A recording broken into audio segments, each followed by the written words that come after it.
மாமா இதுதான் சமயம். பானத்தை எடுத்து விடு கரண் மீது.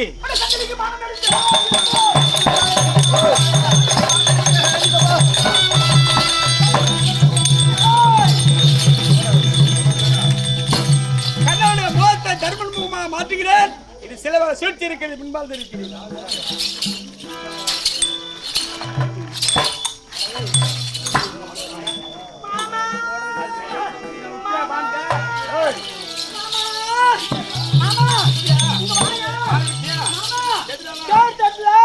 எங்க அண்ணன் இருக்கிறாரு. கர்ணம் இல்ல மாமா, நான் எப்படி பானை போடுவேன்? உனந்தாங்கிறாரா? வந்துபாரா? உனந்தாம்பா. அடே கண்ணனாம்பா. ஆமா. யாருன்ற? வாசம் கண்ணை சுற்றுதே.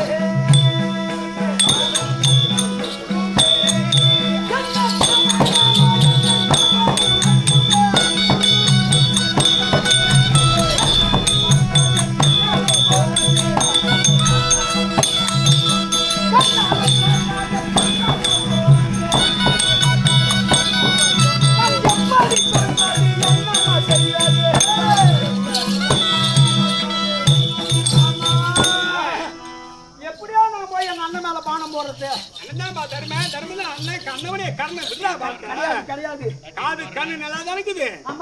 காது கண்ணு நல்லா கவுந்து பாடுறா. காது தர்மம் விட்டு இந்த ரணகலத்தில் ஏன் வர போகிற மாமா? நீ சொன்னது உண்மைதான். பானத்தை எடுத்து கண்ணன் மீது விடு நேரம் பார்த்தா என் அண்ணன். ஆனா ஒண்ணு இல்ல, உன் பேச்ச நான் கேட்கல. என் அண்ணன் பாதுகாத்து விட்டுட்டு சென்று அண்ணன் இருக்கிறாரா இல்லையா பாத்துட்டு வந்து பானம் போடுறேன். உனக்கும் அண்ணனுக்கு சண்டை வரும். மூட்டி எடுத்து சண்டை முடியல. மாமாவுக்கு காவலு அண்ணன் பாடுக்கூடாது பாக்குறேன்.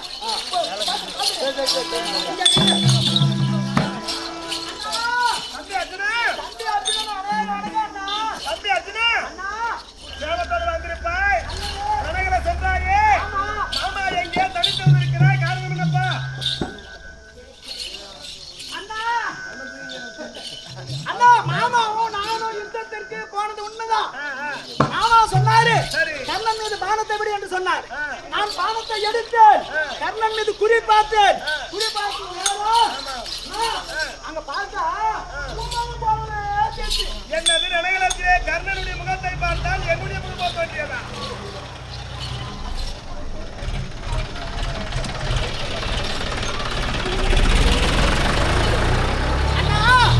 ரணகலத்தில பார்த்தா கர்ணன் முகத்தை பார்த்தா சேர்த்து எனக்கு சந்தேகம் ஆகி போச்சு. ஆமா அவங்க காவலம் வச்சுட்டு பார்த்துட்டு போய் அப்புறம் கொள்ளலாம்.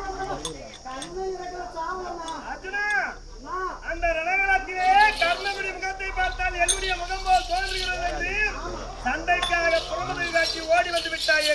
மடையா, உன்னுடைய கரத்தில் இருப்பது காண்டிபமா, உன்னுடைய முகத்தில் இருப்பது மீசையா? என்னுடைய முகத்தில் வைக்காதே, ஓடி வர வரையா.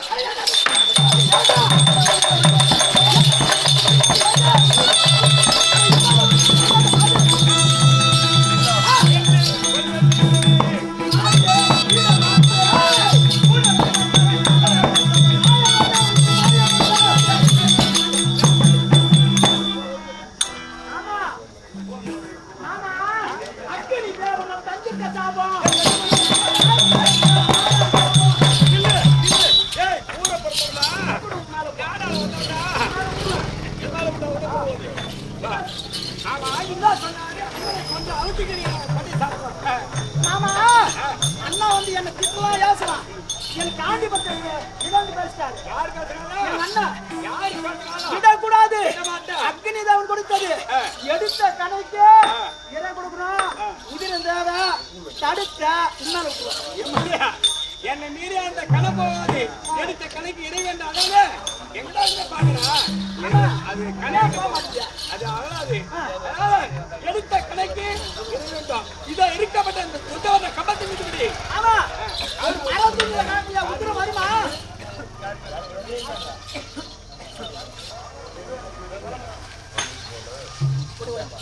மாமா இந்த இதுக்கு உத்தரவு தேவை. நீ மரக்குள்ள காமிக்கிற இதுக்கு உத்தரவு கிடைக்குமா? கண்டிப்பா கிடைக்கும். சொல்லாமா? விடு.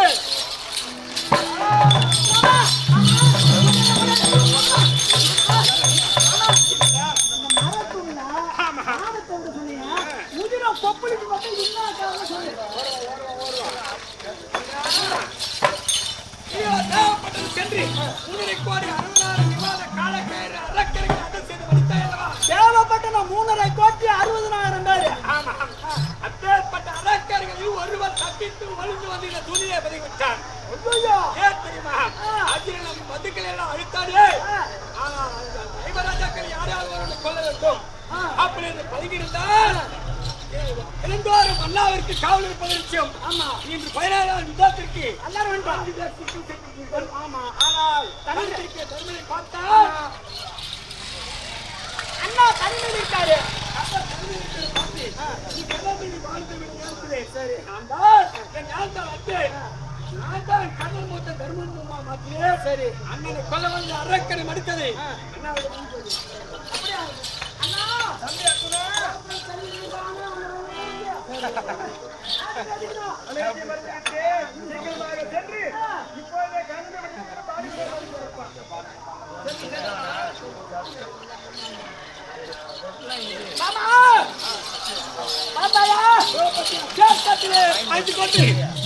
சக்கரத்தை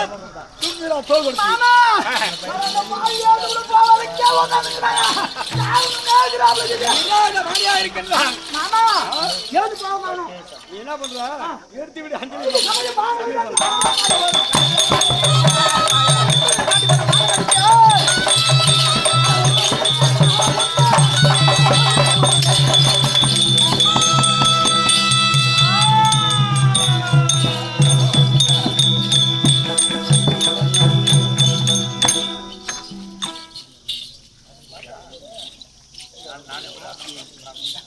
கடவுளுடைய உயிர் போகவில்லை செய்த தான தர்மம் சுத்தி வள வருகிறது. நானே பிராமணனாக வருகிறேன்.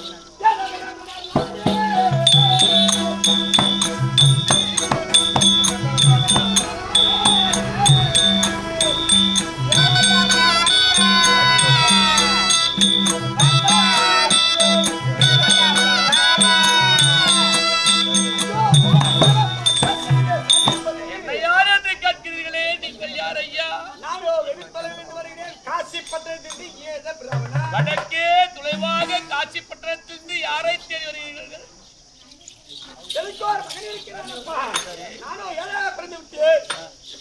கல்யாணம் செய்ய வேண்டும் என்றால் ஏராளமான பொன் போல் தேவைப்படுகிறது.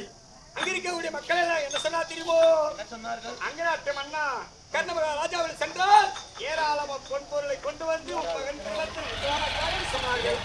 அங்கிருந்து அஞ்சாவது கேட்டு அங்கினாடு கேட்டு அசாரம் செய்து விட்டார்.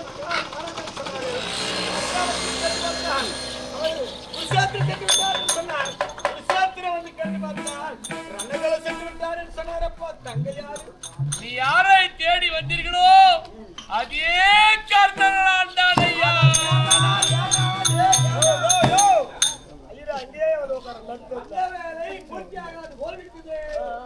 பெரியாரே, உன்னுடைய மகன் திருமணத்திற்காக பொன் பொருள் வாங்கி செல்லலாம் என்று ஓடோடி வந்தீர்களே, அங்கு நாட்டில் யார் வந்து எதை கேட்டாலும் இல்லை என்று சொல்லாமல் வாரி வாரி கொடுத்திருந்தேன். அப்படி அழுத்திருந்து இந்த ரணகளத்திலே எதிரி பானப்பட்டி தேர்தட்டிலே சாய்ந்து கிடக்கின்ற நேரத்தில் என்னை நாடி வந்து கொடுக்கிறேன். இந்த நேரத்தில் கொடுக்கவில்லை கண்ணன் என்று எனக்கு அவப்பேர் இல்லாமல் என் கரம் ஏற்றிய பொருள் எது வேண்டுமோ அதை கேளுங்கள் சுவாமி, உனக்கு கொடுத்து அந்த பாக்கியத்தை தருகிறேன். அப்படியா? பொருளை கை கேட்டியவாறு கொடுக்கிறார். ஆமா, அண்ணவா, இதனால் முதல் இதனால் வரையிலும் செய்த தான தர்மங்களை உனக்கு தத்தமாக கொடுக்க வேண்டும் என்றால் ஆண்டவா சுவாமி, கண்டன பெரியாரே, எனக்கு 3 பொருள் வேண்டும். செல்லம் தற்பு என்று சொல்லக்கூடிய 3 பொருள் இருந்தால் உனக்கு தத்தமாக கொடுக்கலாம். நான் இருப்பது ஒரு நிலத்தில் இருக்கின்றேனே, சரி, இந்த இடத்தில் நான் எங்கு போவேன் சுவாமி? நான் வருவாயில் திடீரை கலந்து கொண்டேன். இந்த எல்லாம் தற்பை மறைத்து விட்டார்கள். ஆனால் ஜலமத்தை கிடையாது. நான் சொல்வது போல செய்கிறாயா?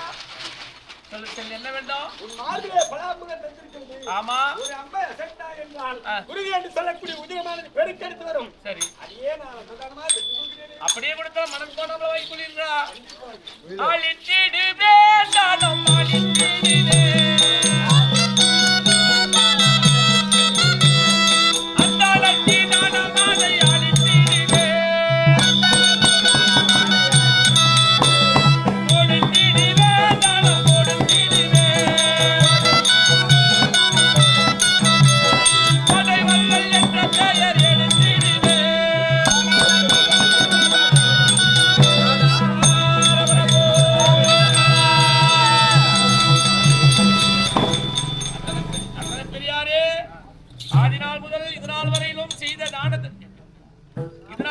நான் செய்த தான தர்மங்களை உனக்கே தாரவாக்கி கொடுத்திருக்கின்றேன்.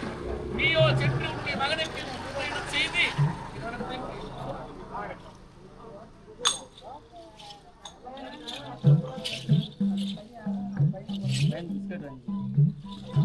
கண்ணாவுடைய உள்ளம் நல்ல உள்ளம் அவனுக்கு கெல்லதர் சிறை காண்பிக்க வேண்டும்.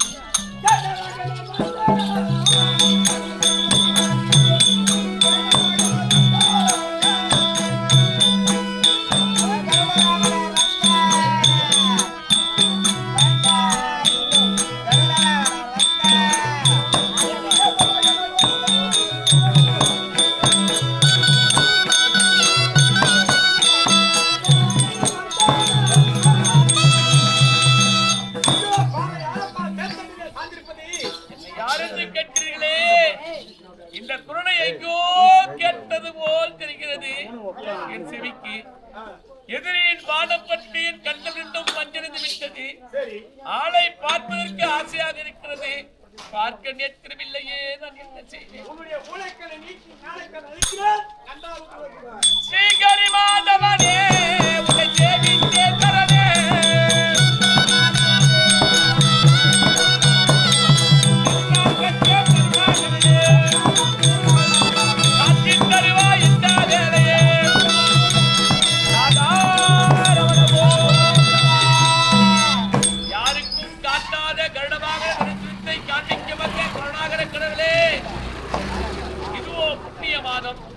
இந்த புண்ணிய நன்னாளில் மார்கழி திங்கள் எதிரியின் பாடப்பட்டு உடம்பெல்லாம் அம்பாக சிதைந்து கிடக்கின்றேன். என் உடலில் இருந்து உயிரானது அகலவில்லை. இந்த உயிரானது அகல வேண்டும் சுவாமி, எனக்கு அருள் புரிய வேண்டும்.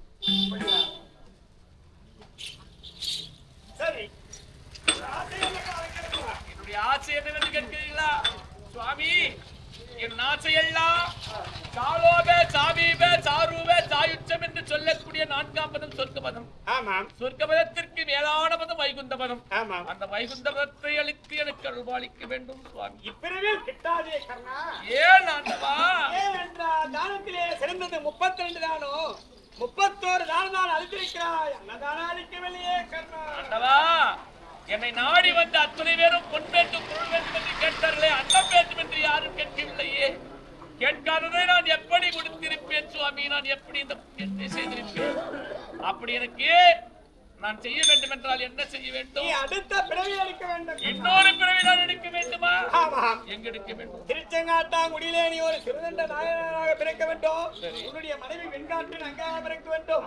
உன்னுடைய மகன் சீராளனாக பிறக்க வேண்டும். உன்னுடைய அந்த நாட்டில் இருக்கக்கூடிய மனைவி பக்கத்திலே இருக்கக்கூடிய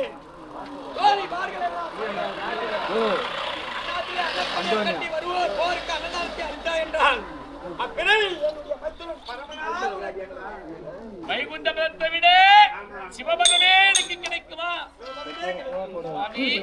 அப்படி என்றால் மறுபிறவி எடுத்தாலும் எனக்கு வற்றாத செல்வமும் இல்லை என்று சொல்லாத குணமும் கொடுக்கிறது.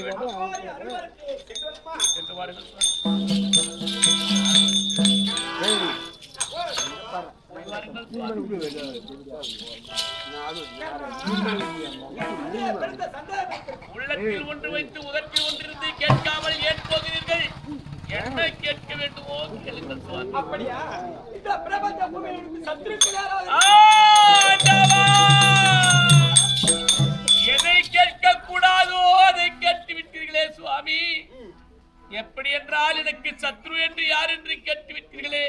இந்த கடைசி நேரத்தில் கர்ணன் இப்படி சொன்னான் அப்படி சொன்னான் என்று ஏதாவது என் மீது உனக்கு வருத்தம் இருக்க வேண்டாம் ஆண்டவா, சென்று வாருங்கள்.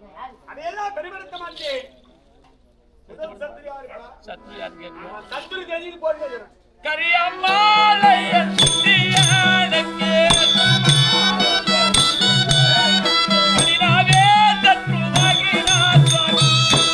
கரியம்மாளாய் விளங்கக்கூடிய கோபால கண்ணா, கண்ணா போன பிறவியில் இருந்தே என்னை கொல்ல வேண்டும் என்று சீட்டிய சண்டாள பாவியார் தெரியுமா? இந்த பிறவியில் கண்ணாக விளந்த நேரத்தில் இவனை விட்டுவிடக் கூடாது, அழித்தே ஆக வேண்டும் என்று சதித்திட்டம் செய்து சதிகார படுபாவி யார் தெரியுமா? யாரு அவன் சொன்னா தெரிஞ்சு போயினே இருக்கமா? அப்படிப்பட்ட சண்டாள படுபாவி நீயே எனக்கு முதல் சென்று நானே கட்டி என்ன சொல்றீங்க? சரி விடு.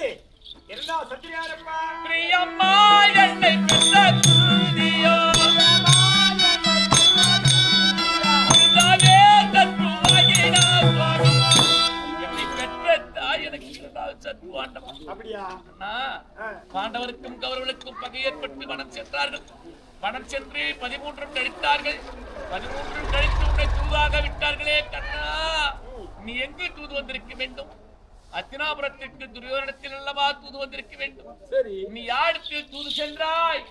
என் தாயிடத்திலே தூது சென்ற அத்தை, உன் பிள்ளைகள் நாடு வாங்கி வர வேண்டும் என்று என்னை தூது விட்டார்கள் என்று உரைத்தாய். என் மக்களை நாடு வாங்கி வந்து நாட்டில் வாழ வையடா, கானகத்தில் கிடக்கிறார்கள் என்று என்னுடைய தாய் உரைக்க, அத்தை உனக்கு ஒரு பிள்ளை நாட்டை ஆள வேண்டுமா அல்லது 5 பிள்ளை இந்த நாட்டை ஆள வேண்டுமா என்று கேட்டாயே. அதற்கு என் தாய் என்ன உரைத்தது? உலகமறிய எனக்கு இருப்பது 5 பிள்ளைதானே, ஒரு பிள்ளை என்று உரைக்கிறாய். யாரடா என் பிள்ளை ஒரு பிள்ளை என்று கேட்டதற்கு, இளம் பருவத்திலே கன்னி பருவமாக இருக்கின்ற நேரத்தில் சூரிய மூர்த்தியோடு சேர்ந்து ஒரு திருட்டி பிள்ளை பெற்றாயே அத்தை கண்ணா, இது நாள் வரைக்கும் யாருக்கும் தெரியாமல் என்று ஆற்றோடு வீசிய போயதே நான் மறந்து விட்டேனே. யாரா அந்த மகன் என்று என் தாய் கேட்டதற்கு, அங்கு நாட்டு மன்னனாக விளங்கக்கூடிய கண்ணனே உனக்கு மூத்த மகன் என்று உரைத்தாய்.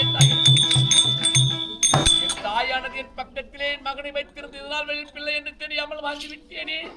இதோ சென்று என் அழைத்து வந்து என் பிள்ளைகளோடு சேர்த்து வாட வைத்து இந்த உலகத்திற்கு முடிதறித்து அவனை ஆள வைக்கிறேன் என்று என் தாயானது என்னிடத்தில் எழுந்து ஓடி வந்தது. கரத்தை பிடித்துக் கொண்ட அத்தை, உன் மகன் மூத்த மகன் கண்ணன் வந்தால் அழைத்து வா, வரவில்லை என்றால் 2 வரங்கள் வாங்கி வா என்று உரைத்தாய்.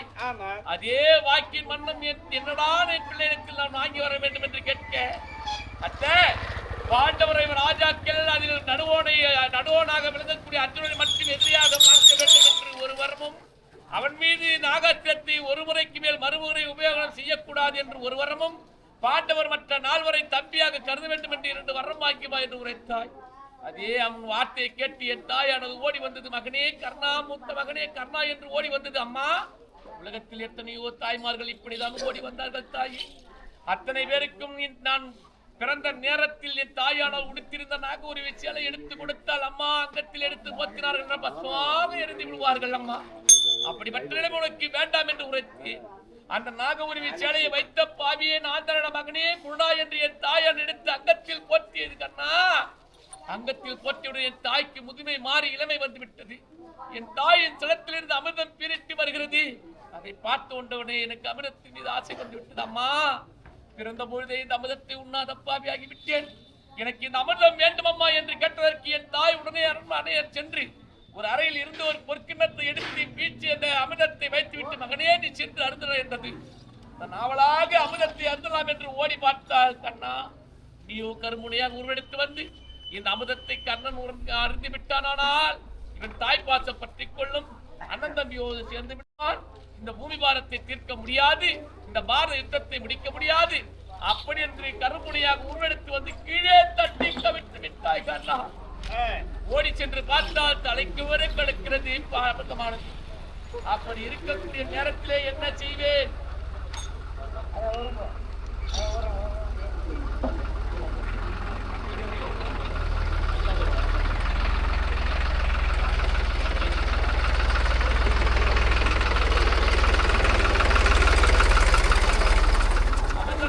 கிடைக்கவில்லை அம்மா என்று என் தாயிடத்திலே என் தாயானது மறுபடியும் ஓடி சென்று அமிர்தத்தை கிடக்க பார்த்தால் இளமை மாறி முதுமை வந்து விட்டது. என் தாயானது அம்மா நீ அழ வேண்டாம் தாயே, எனக்கு அப்பொழுதும் கிடைக்கவில்லை இப்பொழுதும் கிடைக்கவில்லை அப்படி என்று உரைக்க, மகனே வாடாவும் தம்பியோடு இருந்து உங்களை தம்பிக்கெல்லாம் மன்னனாக இருந்த நாட்டை ஆளடா என்று என் தாய் அழைத்தது. அம்மா, நான் வரமாட்டேன், செஞ்சோற்றி கடன் தீர்க்காமல் நான் விடமாட்டேன், உப்பிட்டவரை உள்ளளவு நினைக்க வேண்டும் அம்மா, நான் வரமாட்டேன் என்று என் தாயிடத்தில் மறுத்தேன். அப்படி என்றால் 2 வரம் வேண்டுமடா என்று கேட்டது. என்னம்மா உனக்கு வரம் வேண்டும் கேளம்மா என்று உரைத்ததற்கு என் தாய் என்ன உரைத்தது? மகனே, பாண்டவர் தம்பிமார்கள் இவர் ராஜாக்கள், அதில் ஒருவனை மட்டும் எதிரியாக பார்க்க வேண்டும், அவன் மீது உன் தரத்தில் இருக்கக்கூடிய நாகாத்திரத்தை மறுமுறை உபயோகிக்க கூடாது, ஒருமுறை தான் உபயோகிக்க வேண்டும் என்று ஒரு வரம் கேட்டது. அதே போன்று மற்ற 4 வரை தம்பியாக நினைக்க வேண்டும், எதிரியாக பார்க்க கூடாது என்று என் தாய் 2 வரம் கேட்டது. அப்படியே என் தாய் கழித்தேன். அம்மா, நீ எனக்கு 2 வரம் வேண்டும் அம்மா எனக்கு கேட்டேன். உனக்கு என்ன வர வேண்டும் என்று கேட்டது. அம்மா, என் உடலில் உயிர் இருக்கும் வரை என் தம்பிமார்களுக்கும் உலகத்திற்கும் நான் தான் உன்னுடைய மகன் என்று தெரியக்கூடாது. என் உடலிலிருந்து உயிரானது பிறந்து விட்டால் அம்மா, என்னை அழாத பிணமாக உலகத்தில் விட்டு விடாதே தாயே. அந்த நேரத்தில் ஓடி வந்து என்னை மடி மீது ஏற்றி வைத்து அழுது இந்த உலகத்திற்கெல்லாம் நீ தெரியப்படுத்த வேண்டும் அம்மா. இதுவரையிலும் என் தம்பிமார்களுக்கும் இந்த உலகத்திற்கும் தெரியக்கூடாது என்று என் தாயிடத்திலே நான் 2 வரம் கேட்டேன். என் தாயும் அப்படியே 2 வரவழைத்தது. என் தாய் மட்டும் ஒரு கணைக்கு மேல் மறுகணை விடக்கூடாது என்று சத்தியத்தை அந்த வரத்தை வாங்காமல் இருந்திருந்தால் மறுகணை விட்டு அந்த அர்ஜுனனை படித்திருப்பேன். அதனால் என் தாய் எனக்கு 2வது சத்ரு ஆண்டவா. 3வது சத்ரு யாரப்பா? எட்டானே கூறி பரசுராமரோ சத்ருவானாரே சுவாமி. நானோ பொய் சொல்லி பரசுராமனிடத்தில் பாடம் கற்றேன். பாடம் கற்ற நேரத்தில் ஒரு நாள் உறக்கம் வருகிறது உரைத்தார். என் துணையை தலையனாக கொடுத்தேன். நீயோ கருவண்டாக உருவெடுத்து வந்து என் துணையை துளைத்தாயே கண்ணா. குருசாபம் பெற்றுக் கொடுக்க வேண்டும் என்று உதிரமானது பீரிட்டு வருகிறது. நானோ வழிபுறத்து நித்திரையை கிளைக்க கூடாது என்று காத்திருந்தேன்.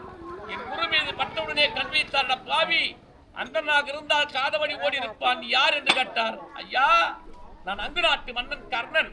உன்னிடத்தில் பாடம் கற்க வேண்டும் என்று பொய் சொல்லி பாடத்தை கற்றேன் சுவாமி என்று உரைக்க, பாவி, பொய் சொல்லி பாடம் கற்றேன் அல்லவா? நான் கற்றுக் கொடுத்த பாடம் அனைத்து உனக்கு பொய்யாக போக வேண்டும் என்று சாபத்தை கொடுத்தார். அவர் கொடுத்த சாபத்துக்கு எத்தனை அம்புகள் எடுத்து அர்ஜுனன் மீது ஏவினாலும் அது பாதியிலே பொய்யா போகிறதே தவிர அர்ஜுனன் மீது ஒரு கணை கூட சென்று விழவில்லை. அதனால் என் குருவாகிய பரசுராமர் எனக்கு 3வது சத்ரு. 4வது சத்ரு யாரப்பா? காமாதேன் என்ற கோவுமே ஒரே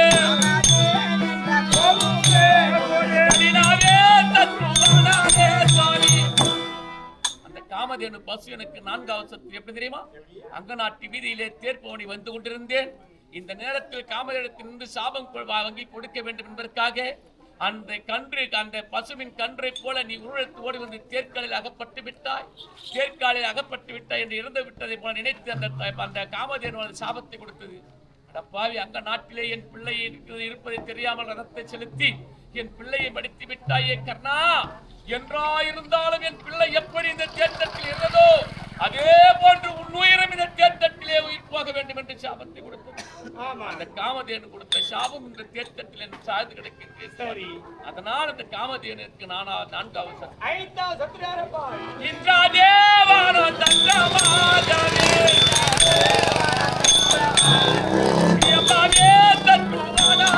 சுவாமி.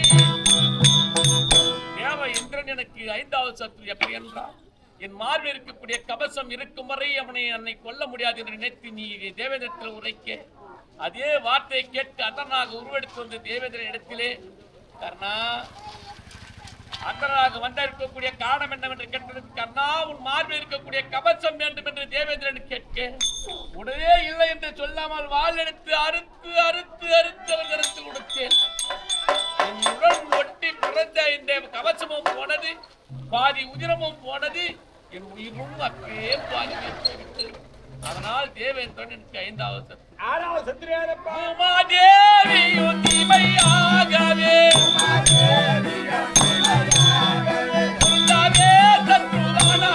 சுவாமி. இவளை தாய் என்பதா பேய் என்பதா ஆண்டவா? படுவாவி, பூமியில் பிள்ளைகளா பிறந்த அத்தனை பேர் உங்களுக்கு பிள்ளைகள் தானே. நீ கேட்ட நேரத்தில் 1 அடி 11 அங்குலம் இடம் கொடுத்தாலே, அப்படி இடம் கொடுத்த சண்டாளியை நினைத்து பார்த்திருக்க கூடாதா? இந்த பிள்ளைக்கு நாமோ இடம் கொடுத்தால் எதிரே இருக்கக்கூடிய பிள்ளை உயிர் போயிடும் என்று நினைத்து பார்த்தாளா? நினைத்து பார்க்காமல் நீ கேட்ட நேரத்தில் இடம் கொடுத்தால் அந்த அர்ஜுனனை காப்பாற்றினான். எனக்கு அவன் விட்ட பானம் எல்லாம் இந்த தலைமையில் சாய்ந்து விட்டேன். அதனால் உனக்கு இடம் அளித்ததால் அந்த பூமாதேவி எனக்கு 6வது சத்ரு. முதல் சத்ரு நீ, 2வது சத்ரு என் தாய், 3வது சத்ரு குருவாகிய பரசுராமர், 4வது சத்ரு காமதேனு, 5வது சத்ரு தேவேந்திரன், 6வது சத்ரு இந்த பூமாதேவி. சத்ருவாகிய அருளேரிலே நாமமே வந்து விட்டானே சுவாமி.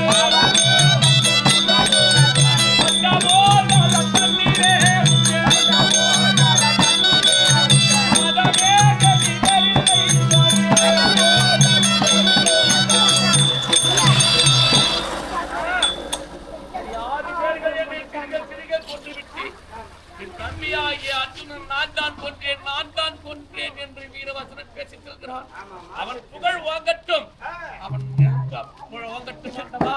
எனக்கு கடைசியாக ஒரே ஒரு ஆசை, என்னை எதிராக்கி கொண்டது போல என் தம்பிமார்களை எதிராக்கி கொள்ளாமல், கானகத்திலே என் தம்பிமார்களை விட்டு விடாமல் நாட்டிலே கொண்டு வந்து அவரை நாடு ஆள வைக்க வேண்டும் மார்த்தாண்டவா இதுதான் என்னுடைய ஆசை. அப்படியா? உன்னுடைய ஆசையோட செய்தி. அவர்